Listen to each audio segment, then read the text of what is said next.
Hello, beautiful people. This is your host, William Obiano, and welcome to another episode of The Everyday Grind.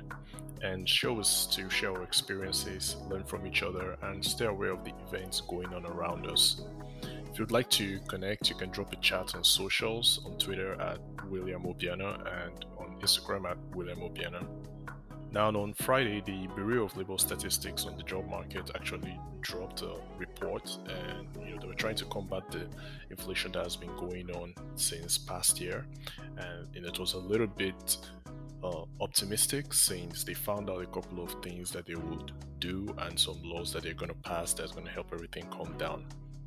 One of the things that they spoke about was the unemployment rate, which dropped to about 3.5%. And this is a very good thing because it means that there's going to be a lot of jobs for everyone to go around, you understand? So we'll be able to retain our jobs, we'll be able to at least keep income coming in. But something that actually stood out on the report was actually a reduction in wage growth. So our salaries are, from what they're saying, our salaries are actually going to be reduced. Also, typically, if they were paying us about 20% increase in wages, it means that it wouldn't be as that high anymore. So we're looking about maybe 10% if we're lucky.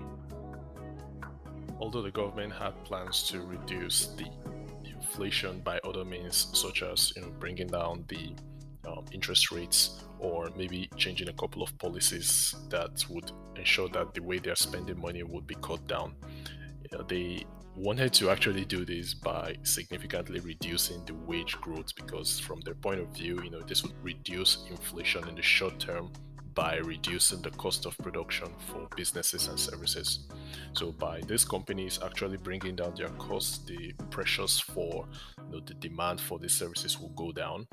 And in the short term, it's a very good strategy, but long term, this is going to affect the staff and even the businesses as well, because they won't be able to spend on the necessary things they need, such as maybe you need a vacation or you need a car or you want to even be paying rent. This is actually going to have like a very be a squeeze on their budgets, and they won't have as much disposable income to actually do the necessary things that they need to. So again, this would cause, because people can actually get the things they need, there will be reduce in goods and services. The demand will go down, and in turn it would cause the prices to even go lower. And this again is a really effective strategy in the short term, but long term it can be very detrimental. So you might ask yourself, why should you actually care about this? Maybe you're a high earner and it doesn't really affect you so much. Well, it does. It actually has a series of negative effects that can affect all of us, like broadly. Like, for example, you would have a reducing purchasing power. You won't be able to get the things that you necessarily would have been, paying for effectively. Your rent might be going up, and your bills might be going up. And if your salary is still capped at the particular amount that it is, well, that can be a problem for you because you start to see that the rent that you were paying and you could afford starts getting expensive, and you begin to compare and see, like, is it really worth it? Or your bills will just start going up, your light bills, your water bills and such. Even healthcare starts to get expensive as well. So again, it begins to take a toll on you after a while. Another thing too, when you're also aware of the fact that you are not going to be getting an increase in salary, say like 20%, which I believe should be standard, is about 15 to 20% salary increase, and your boss is telling you that the max that they can actually give you in salary increase is 10%. That is not very motivating at all. And you can do the number on that. Whatever your salary is, just add it 10% of that to it and see the increase it, and tell me if it's actually going to be motivating enough for you to keep working hard. But generally, it also give you like a shit ton of financial stress. I mean, if you're already raising a family at this point and your kids are getting to the age where they have to go to the school, and you begin to think about paying school fees and all, and having one or two investments around that, you need to actually get money. It is going to affect you for sure. So this actually can cause like shit ton of stress, and on the companies themselves, because the employees might not see a reason to want to keep on working hard. Some people might actually begin to jump ship and begin to find other opportunities that will be very attractive for them, it can actually cause a lot of stress for them, and this can make them not be able to keep some of their best workers. So everyone actually suffers from this in the long term. So usually this doesn't go on forever. It might be actually difficult to say how long it might last, because over the years it has varied, and typically some of the factors that actually make it get prolonged might be something like the state of the economy, and if there's a recession and things are not really going so well in the economy, companies might actually begin to freeze on their budget for getting new employee and actually increasing the wages of the current employees until the economy can improve, and then they can start to pick up things again.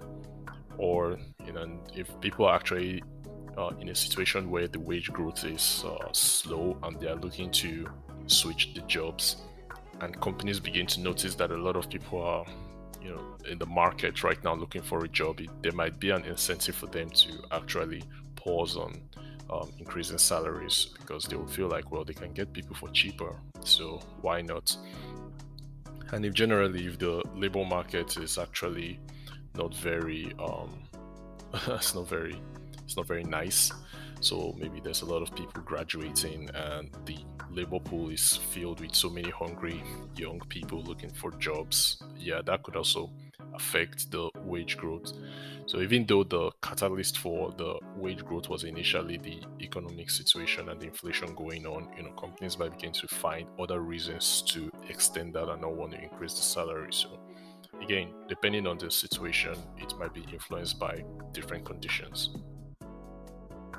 But regardless of how things are looking, it's not so great, neither is it like so bad.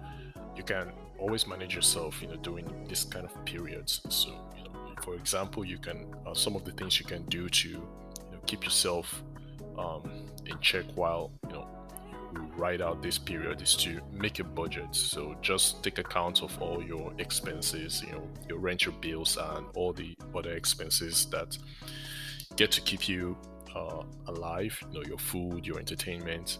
This can help you identify areas where you can actually cut back and save some extra money. Or you can always look to increase your income. You can consider taking on some extra gigs on the side, get yourself like a side hustle or some side income. Or you can negotiate with your boss, for him to maybe give you a promotion or maybe give you some significant raise. I guess you just have to deliver the value to that company for them to be able to see why they should do that. And you can always be frugal with your savings. You can look to save more money on things that you would have essentially been wasting on. So you can cut back all the non-essential expenses that you typically have. Another thing for you to do is while saving, you can create an emergency fund. You can use that as some sort of cushion just in case some unexpected thing would happen. You can always have something to fall back on. And if you have any friends who are accountants, you can always ask them for financial advice, because they're the ones who see the numbers more than we in the other sectors of the economy. Your accountant friends would know and be able to tell you exactly how you can plan yourself the right way. Now, despite all the challenges that the slow wage growth can actually present to all of us, I mean, it's normal. It's common in the economy to have ebbs and flows or highs and lows. The best way is actually to take proactive steps in managing your money and making sure that you're able to spot opportunities where you can make transitions or improve your income, as well as to avoid any pitfalls that might actually be costing you a lot more money. Because this period is a period where you just got to be more frugal with your spending and frugal with how your money moves until things actually balance out and the economy begins to grow again, and then you can proceed with whatever it is that your finances will actually be put into. And I'm also curious to know if you actually have any tips that you can also share prior to the ones I've already mentioned to improve your income during a period of recession or inflation. You can always drop me a chat on Twitter, again at William Obiano, and Instagram at William Obiano, and I'll be willing to have that conversation. And with that, I hope you all have a wonderful day. Take care and bye-bye.